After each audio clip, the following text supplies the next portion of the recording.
All right, volatile stock trading marking recent sessions as investors assess news out of Europe as well as U.S. economic data.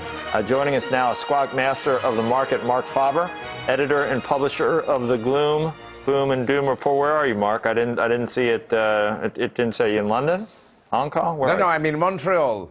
Montreal. Wow, you're right up the. Okay, fantastic. Road. With my chums. With my chums. Chums? Friends? Chums. Yeah. Awesome. And ma blonde. I don't want to know. My blonde. No, it's a very funny expression. Here in Quebec, whether you have a girlfriend who has dark hair or blonde hair, or whether it's your wife or you, whatever she is, it's ma blonde.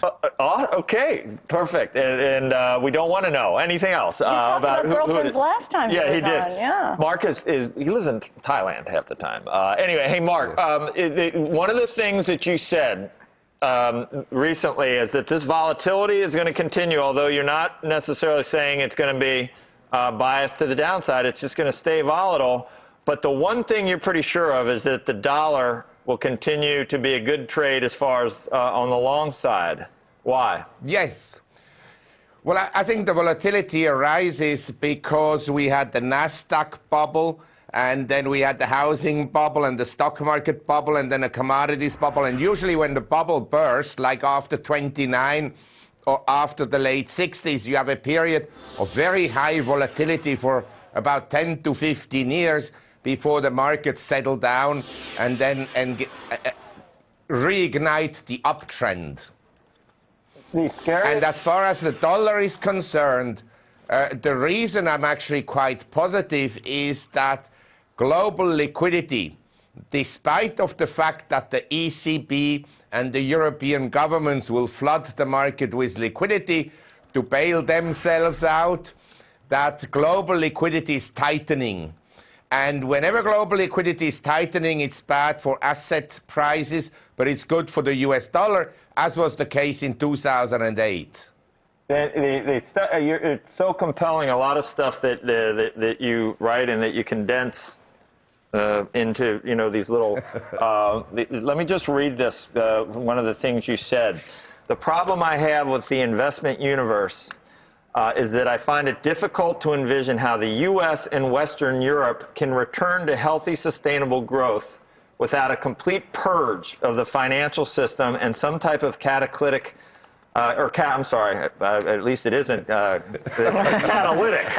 Yes. Something that restores some measure of social cohesion among people. And I'm thinking about, all what we're seeing and around the world, really, and what is now happening in the United States. You say it could be hyperinflation, a complete credit market collapse with widespread sovereign defaults, civil strife, a major military confrontation. None of these things are good, but you basically are positing that so much debt has been built up everywhere that there's no good way out of this.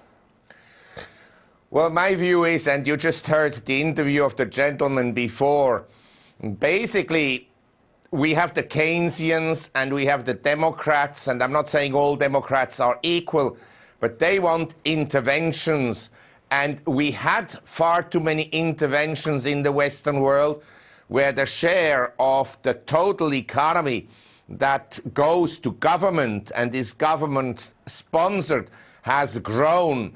And that essentially makes it very difficult for the Western world to grow substantially. Add to that the huge level of debts. I don't see how the Western world, including the US, Japan, and Western Europe, can actually grow. They're going to stagnate. And when you have stagnation over a longer period of time, then people start to ask questions, and then they go after minorities. And Wall Street is a minority.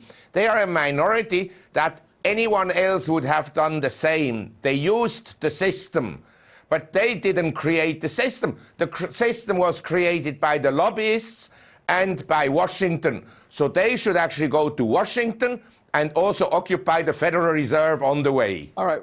Well, look, let's assume all of that is true. What would you do about it? What should the U.S., just to take that as one example of a developed economy with too much debt and all the other things you said, So if we don't do the Obama plan, which it sounds like you don't want to do, what do we do? Of course How do we not. get out of 9% unemployment? Well, I tell you what to do. I think a flat tax on everybody would be actually a good measure. And I think to reduce the regulatory environment in the US and create again an environment. We have expansionary fiscal policies. We have expansionary monetary policies, but we have restrictive regulatory policies. And it curtails any initiative by the small businessman and the large businessman. He doesn't employ and invest capital in the US. He does that in China or somewhere else in the world where the regulatory environment is more favorable. If you look at net investments in the US, it's gone down for the last 20 years and it's now negative. In other words, basically the capital stock of America is not being replenished, but it's being replenished somewhere else. And at the same time, the policies of the Keynesians have always encouraged spending. We're not going to get out of recession by saving. Spend, spend, spend. That is wrong. The lack of saving is the problem of the United States. The other, and What but before, I tell you, go ahead, Mark. Yeah, you just keep going. I Go tell on. you what the U.S. needs. The U.S. needs a Lee Kuan Yew who stands in front of the U.S. and tells them, listen, you lazy bugger.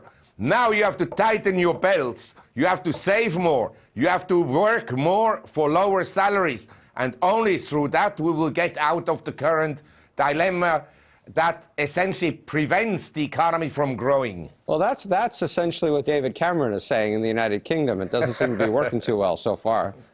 Yes, because nobody wants to work in the UK. And Andrew, something for, because you haven't played yet, but Mark, also, you also believe that the rich here are coddled, and the rich are coddled because the government needs, politicians need funding to get reelected, and they also need transfer payments and redistribution to get the rest of the people on board. I mean, you have kind of this is the captured government idea, right? Yeah, exactly. And so the protesters are on to something in your view there, Mark, in terms of government not being for the people, but for maybe for the rich or for the corporation. Well, not necessarily for the corporations, for themselves. The problem is governments in the Western world, and I'm not singling out the US, they have grown like a cancer. And now they protect themselves to stay in power. And they essentially have a variety of alliances. Like, for instance, Mr. Obama, he has no clue. But when he sees the protesters in Wall Street, he immediately says, yes, yes, yes, that's a good idea, because he can target the minority, so he can buy a few more votes. And of course, the well-to-do people, they also want to protect what they've worked for and also what they're paying for. Because as you know, in the US, roughly 50% of the people don't pay any federal income tax. So actually to say that the rich have not contributed anything is actually wrong. Mark. Right. There are some well-to-do people Mark, that have not. Thank you, Mark. You're playing the music. We got to go. It's always great to have you on. Yes, thank you.